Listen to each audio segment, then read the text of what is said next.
I think he's a little pissed off at TNA because, they tried to treat him just a little bit badly when he left. And I think they kind of,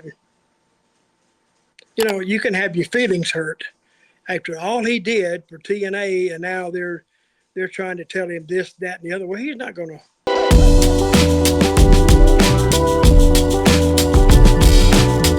Sportskeeda Wrestling back with a familiar voice that we haven't seen in quite some time. Look at that. I thought I had a good beer, but Dutch Mantell, I think you got the best one in the business, buddy.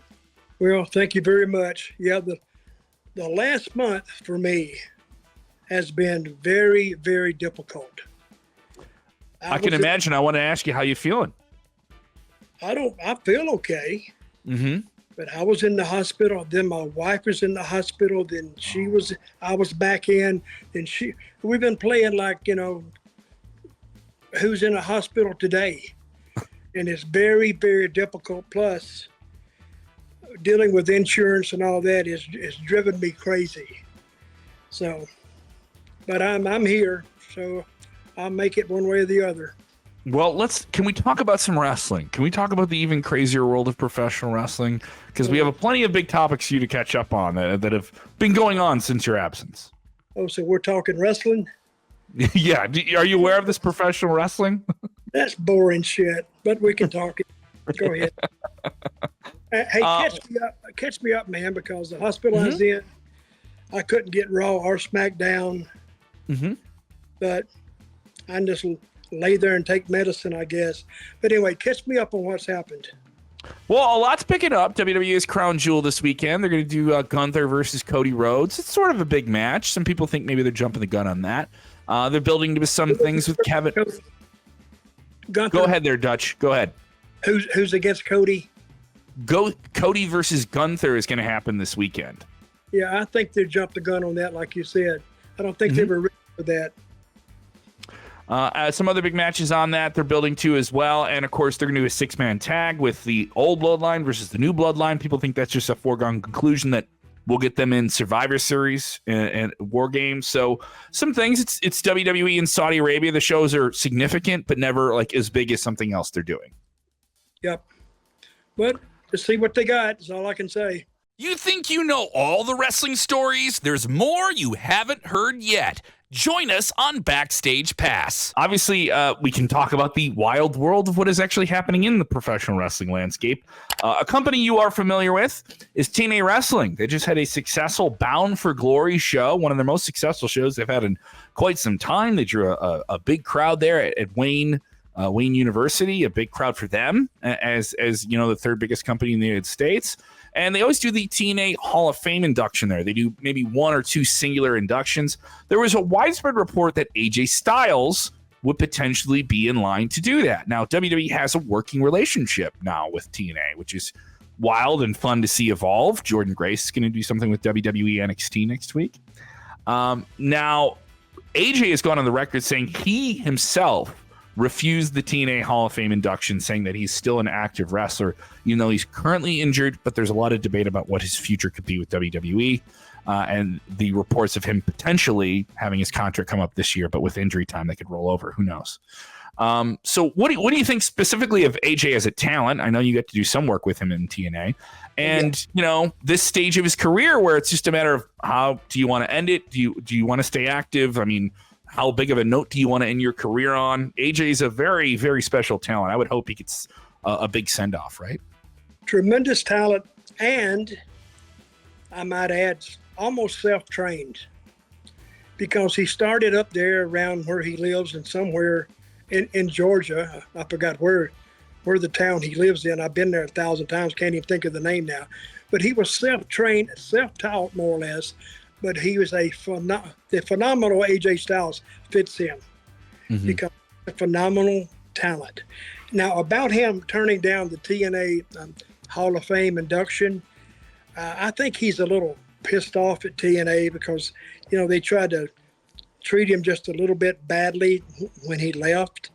And I think they kind of, you can have your feelings hurt after all he did for TNA, and now they're trying to tell him this, that, and the other. Well, he's not going to.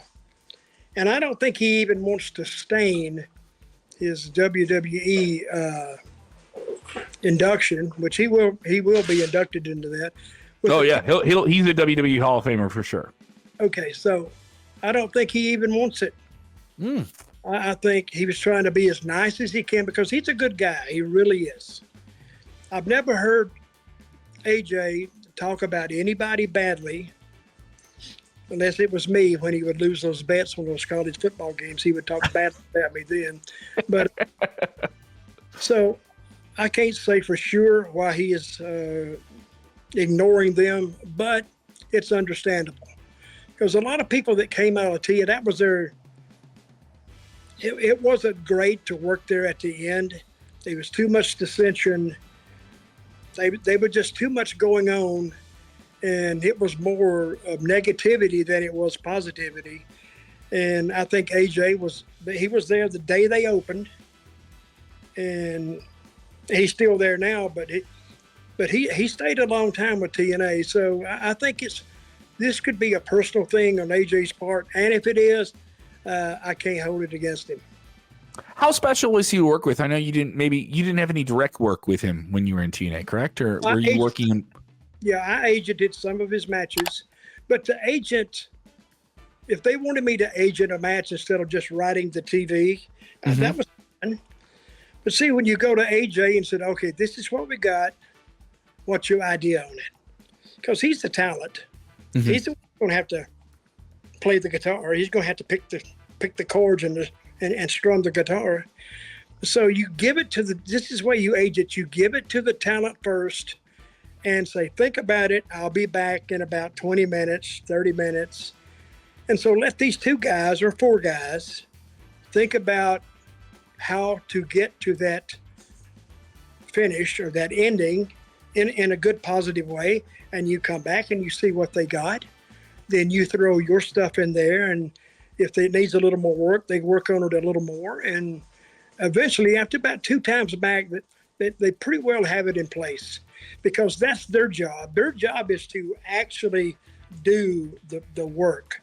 My job is their agent's job is to figure out how's it going to be received by the TV office. TV audience. And see if we can get it to work. Sometimes it does. I say 8 times out of 10 it works, because that's the way we did it in TNA, because that's the way they did it in WWE. So nothing changed there. But I assume working with AJ was fun and gratifying. When you give him something, he goes out there and executes it. Because he had great ideas. This is one thing too. You said if he had such great ideas, then why isn't he an agent now? I don't think he wants to be an agent, to tell you the truth. Yeah. Because it's a pain in the butt. Because sometimes you get guys, I don't want to do this. And, do you think this, is almost whining, really. And if you see the part where it's really not going to affect the outcome that much, yeah, you can agree to it. But you got to be ready to tell them, guys, I don't think we should do that. And they don't understand it. You do. And if they do, great. If they don't, well, I'm responsible for it, because the first one to get cussed out if a match screws up is the agent. Why did you let this go through? Why did you do that? And if you go in there, you said, well, they wanted to do it. Are you the agent or not? Yeah, I am. And you're responsible for it. A time or two getting that reaction, it makes you watch. It makes you watch what you agree to.